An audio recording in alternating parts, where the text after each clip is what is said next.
Hamas की नई शर्त से यह समझा जा सकता है कि उसका कमांडर इब्राहिम हामिद उसके लिए कितनी अहमियत रखता है, क्योंकि 7 अक्टूबर को इजराइल पर हमले के बाद हमास ने इजराइल से बंधक बनाए गए लोगों को छोड़ने के बदले पहले 5000 फिलिस्तीनी कैदियों को रिहा करने की मांग रखी थी,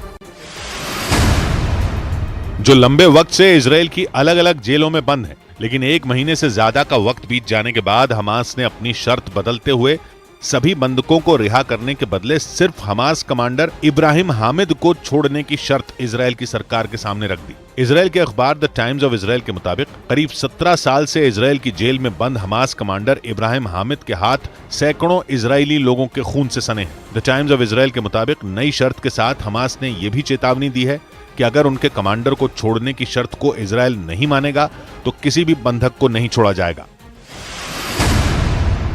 इब्राहिम हामिद से कम हमास को कुछ भी मंजूर नहीं। 2006 में गिरफ्तार किए जाने से पहले इब्राहिम हामिद ने इजराइल के सीने पर इतने जख्म दिए हैं जिन्हें कोई भी इजरायली कभी भी भुला नहीं सकेगा। आरोप है कि फिलिस्तीन की आजादी की लड़ाई के नाम पर हमास के कमांडर इब्राहिम हामिद ने पूरे इजराइल में कत्लेआम मचा दिया था, और इसी वजह से इजराइल की खुफिया एजेंसी मोसाद और वहां की सेना की हिट लिस्ट में उसका नाम सबसे टॉप पर पहुंच गया था। इब्राहिम हामिद के बारे में कहा जाता है कि वो मानव बम यानी आत्मघाती हमलावर तैयार करने में माहिर है। इजराइल के अखबार द टाइम्स ऑफ इजराइल के मुताबिक 1980 में इब्राहिम हामिद को हमास के मिलिट्री विंग अल कसाम ब्रिगेड का कमांडर बनाया गया था और वेस्ट बैंक की जिम्मेदारी दी गई थी। उसे बम बनाने और आत्मघाती हमलावर तैयार करने में महारत हासिल थी। हमले की साजिश रचने के आरोप में उसे गिरफ्तार किया गया, लेकिन 2001 में उसे जेल से रिहा करना पड़ा। द टाइम्स ऑफ इजराइल के मुताबिक जेल से रिहाई के बाद इब्राहिम हामिद ने इजराइल को दुनिया के नक्शे से खत्म करने की कसम खाई। इजराइल के खिलाफ आत्मघाती हमलावरों की एक ऐसी फौज तैयार कर दी थी जो उसके एक इशारे पर तबाही मचाने के लिए तैयार थी। इजराइल के अखबार द टाइम्स ऑफ इजराइल के मुताबिक उसके तैयार किए गए आत्मघाती हमलावरों ने इजराइल के अलग अलग शहरों में कई बड़े धमाकों को अंजाम दिया था, जिनमें सैकड़ों मासूम इजरायली नागरिकों की जान चली गई थी। द टाइम्स ऑफ इजराइल के मुताबिक इब्राहिम हामिद के इशारे पर 2001 में यरूशलेम में एक सरकारी इमारत पर आत्मघाती हमला हुआ था, जिसमें 10 लोग मारे गए थे। यरूशलेम में ही 2002 और 2003 में भी 2 बड़े आत्मघाती हमलों में 18 इजरायली नागरिकों की जान चली गई थी। और तब इन सभी आत्मघाती हमलों का आरोप हमास के कमांडर इब्राहिम हामिद पर ही लगा था, जिसके बाद इजराइल की सेना और खुफिया एजेंसी मोसाद की आंखों में वो कील की तरह चुभने लगा। 23 मई 2006 को वेस्ट बैंक में एक ऑपरेशन के बाद हमास के इस सबसे खूंखार कमांडर को गिरफ्तार कर लिया गया और जेल में बंद कर दिया गया था। तब से वो इजराइल की अलग अलग जेलों में कैद है। 2012 में इजराइल की मिलिट्री कोर्ट ने इब्राहिम हामिद को 46 इजरायली नागरिकों की हत्या के मामले में दोषी मानते हुए आजीवन कैद की सजा सुनाई थी, क्योंकि इजराइल में हुए आत्मघाती हमलों के पीछे उसका हाथ होने के सबूत इजराइल की खुफिया एजेंसी मोसाद ने कोर्ट के सामने पेश किए थे। उस वक्त इजराइल की कोर्ट ने 46 लोगों की मौत और करीब 500 लोगों के घायल होने के मामले में इब्राहिम हामिद को दोषी करार दिया था। और करीब 17 सालों से जेल में बंद इब्राहिम हामिद एक बार फिर से चर्चा में है, क्योंकि उसके बदले हमास 240 बंधकों को एक साथ रिहा करने को तैयार हो गया। इजराइल के मीडिया ने तो इब्राहिम हामिद को हमास कमांडर और 7 अक्टूबर के हमले के मास्टरमाइंड मोहम्मद दईफ और यहिया सिनवार से भी खूंखार बताया। न्यूज एजेंसी रॉयटर्स के मुताबिक इजराइल को इस बात का डर है कि जेल से रिहा होने के बाद इब्राहिम हामिद फिर से इजराइल के खिलाफ बड़ी साजिश रच सकता है, क्योंकि इब्राहिम हामिद हमास का वो कमांडर है जिसने जेल में रहते हुए भी इजराइल की सरकार की नाक में दम कर दिया था। आरोप है कि इसी साल मई महीने में इजराइल की जेलों में भड़की हिंसा के दौरान जेल के अंदर उसने फिलिस्तीन के कैदियों की अगुवाई भी की थी,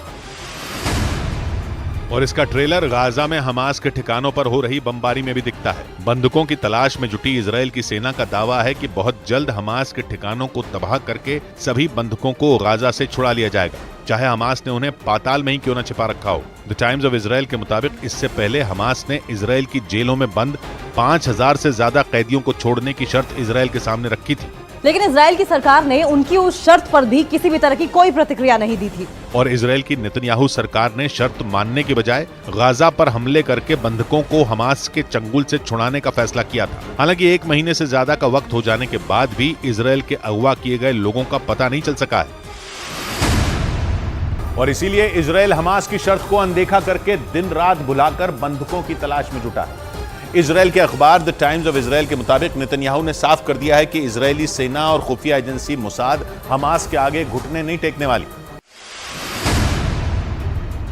और इसका ट्रेलर गाजा में हमास के ठिकानों पर हो रही बमबारी में भी दिखता है। बंदूकों की तलाश में जुटी इजराइल की सेना का दावा है कि बहुत जल्द हमास के ठिकानों को तबाह करके सभी बंदूकों को गाजा से छुड़ा लिया जाएगा, चाहे हमास ने उन्हें पाताल में ही क्यों न छिपा रखा हो। द टाइम्स ऑफ इजराइल के मुताबिक इससे पहले हमास ने इजराइल की जेलों में बंद 5000 से ज्यादा कैदियों को छोड़ने की शर्त इजराइल के सामने रखी थी, लेकिन इजराइल की सरकार ने उनकी उस शर्त पर भी किसी भी तरह की कोई प्रतिक्रिया नहीं दी थी। और इजराइल की नेतन्याहू सरकार ने शर्त मानने की बजाय गाजा पर हमले करके बंधकों को हमास के चंगुल से छुड़ाने का फैसला किया था। हालांकि 1 महीने से ज्यादा का वक्त हो जाने के बाद भी इजराइल के अगवा किए गए लोगों का पता नहीं चल सका है।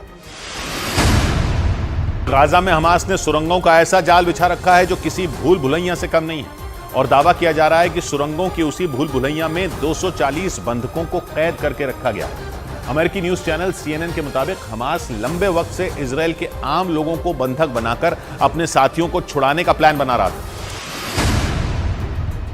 और इसे अंजाम देने के लिए उसके लड़ाकों ने 7 अक्टूबर को इजराइल में कोहराम मचा दिया था। 240 से ज्यादा लोगों को बंधक बनाकर अपने साथ गाजा लेकर गए थे, जिसके बाद इजराइल की सेना उनकी तलाश में जुट गई। CNN के मुताबिक आम लोगों को बंधक बनाकर इजराइल को ब्लैकमेल करने का आइडिया इजराइल को उसके सबसे बड़े मददगार ईरान से मिला था, क्योंकि CNN के मुताबिक ईरान लंबे वक्त से ऐसे ही बंधकों के बदले अपनी शर्त मनवाता रहा है। 1979 में तेहरान में अमेरिकी दूतावास पर हमला बोलकर 52 अमेरिकी अधिकारियों और कर्मचारियों को बंधक बनाया गया था, और 444 दिनों तक कैद में रखने के बाद ईरान ने अमेरिका से $800 करोड़ यानी भारतीय रुपयों में करीब 65,000 करोड़ लेकर उन्हें रिहा किया था। और कुछ उसी तरह अब हमास भी इजराइल के सामने बंधकों के बदले अपने कमांडर को छोड़ने की शर्त रख रहा है। इजराइल की खुफिया एजेंसी मोसाद के एक दावे ने पूरे इजराइल को हिलाकर रख दिया। ऐसा इसलिए क्योंकि मोसाद ने दावा किया कि हमास नेता यहिया सिनवार का भाई मोहम्मद सिनवार जिंदा है, और वो बीते 9 साल से गाजा में बनी सुरंगों में छिपा हुआ है। मोसाद ने तो यहां तक दावा किया कि 7 अक्टूबर को इजराइल पर हुए सबसे बड़े हमले में भी मोहम्मद सिनवार ने अहम भूमिका निभाई, और हमास के लड़ाकों को इजराइल में घुसने, हमला करने और लोगों को बंधक बनाने की ट्रेनिंग खुद मोहम्मद सिनवार नहीं दी थी। जबकि 9 साल पहले 2014 में इजराइल की सेना ने एक ऑपरेशन में उसे मार गिराने का दावा किया था। उस वक्त खून से लथपथ मोहम्मद सिनवार की बिस्तर पर लेटे हुए एक तस्वीर भी सामने आई थी, और दावा किया गया था कि इजरायली सेना की स्ट्राइक में वो बुरी तरह घायल हो गया, जिससे उसकी मौत हो गई। जिसके बाद बीते 9 साल से मोहम्मद सिनवार को कहीं देखा नहीं गया था। लेकिन अब खुद इजराइल की खुफिया एजेंसी ने दावा किया कि यहिया सिनवार के बाद हमास का दूसरा सबसे खूंखार और बड़ा चेहरा मोहम्मद सिनवार जिंदा है और गाजा के पाताल लोक में छिपा है, जिसकी तलाश में इजराइल की सेना के साथ मोसाद के एजेंट दिन रात जुटे हुए हैं, क्योंकि इजराइल के खिलाफ अपने भाई यहिया सिनवार के साथ मिलकर उसने ऐसी साजिश को अंजाम दिया था जिससे पूरी दुनिया दहल गई।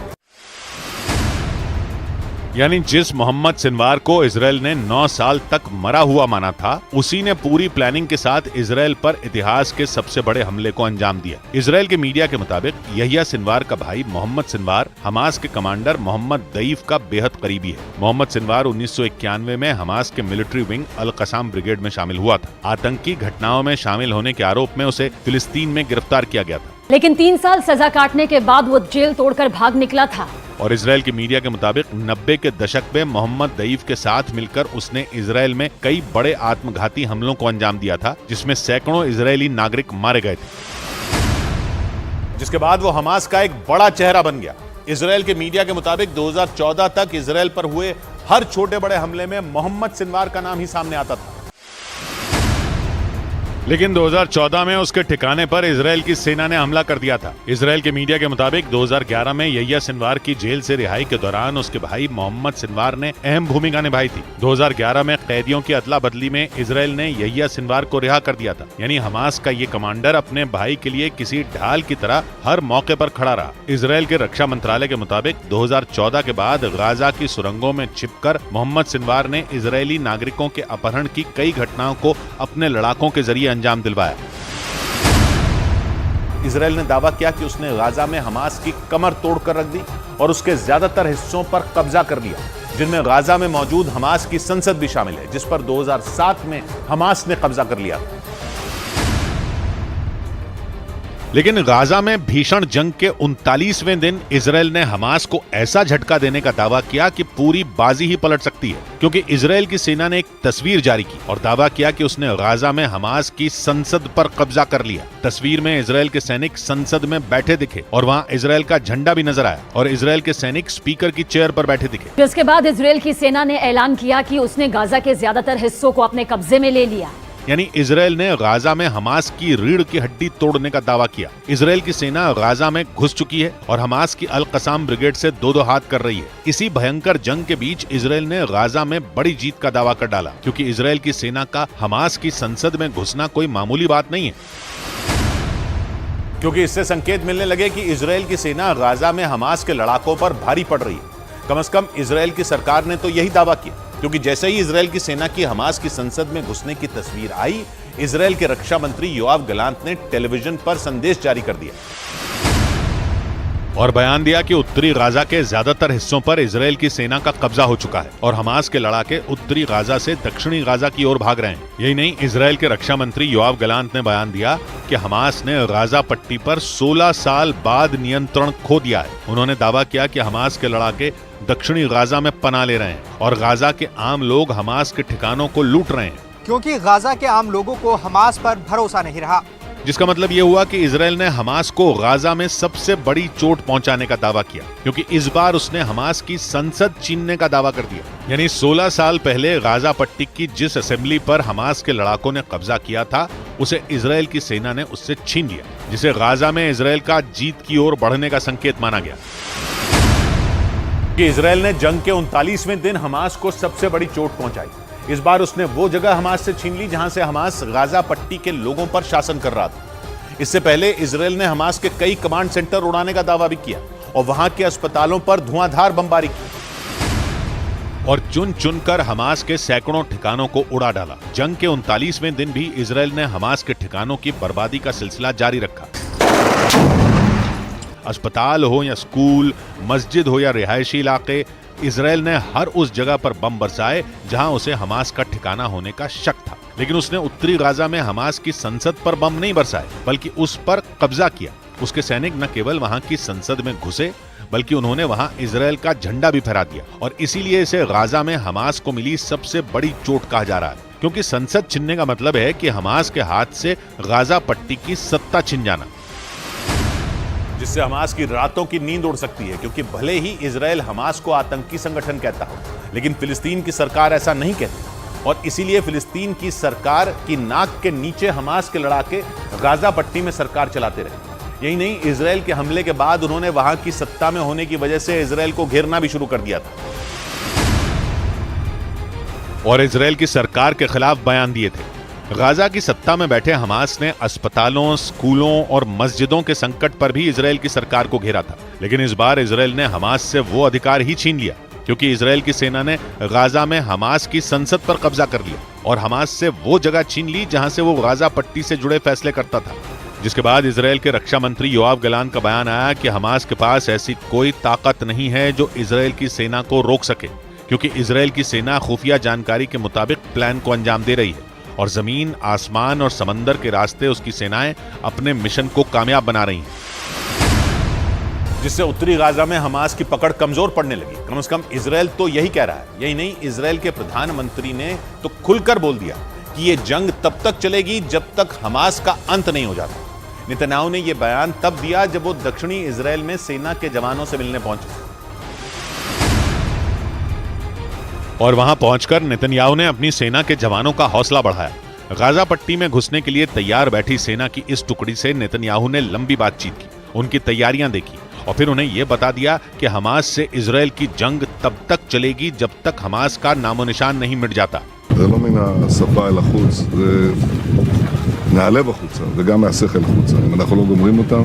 इजराइल की सेना का गाजा में हमास की अल कसाम ब्रिगेड से सामना हो रहा है और हमास के लड़ाकों की ये टुकड़ी गुरेला वॉर में माहिर है। पिछले हफ्ते उन्होंने इजराइल की सेना से भिड़ने का वीडियो भी जारी किया था। यानी इजराइल के सैनिकों को हमास से कड़ी चुनौती मिल रही है। लेकिन इसी कठिन चुनौती के बीच इजराइल की गोलानी ब्रिगेड गाजा में हमास की संसद में घुस गई। उस तस्वीर के जरिए दुनिया को बताया कि गाजा में हमास की संसद पर इजरायल का कब्जा हो चुका है। गोलानी ब्रिगेड के सैनिकों के इस कारनामे पर इजरायल की सरकार ने उनकी पीठ भी थपथपाई, क्योंकि पैदल सैनिकों की इस टुकड़ी ने ऐसा काम कर दिखाया कि हमास की जड़ें ही कमजोर हो गईं।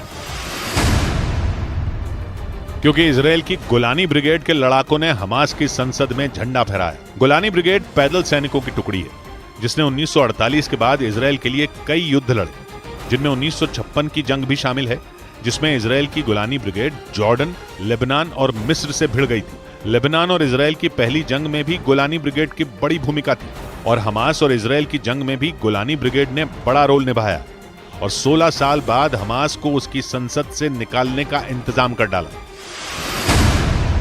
इजरायल ने दावा किया कि हमास की गाजा पर पकड़ कमजोर पड़ रही और 16 साल में पहली बार ऐसा हुआ है, क्योंकि इजरायल की सेना ने हमास की कई टुकड़ियों को खत्म करने का दावा किया, जो इजरायल से जंग लड़ रहे हमास के लिए खतरे की घंटी है।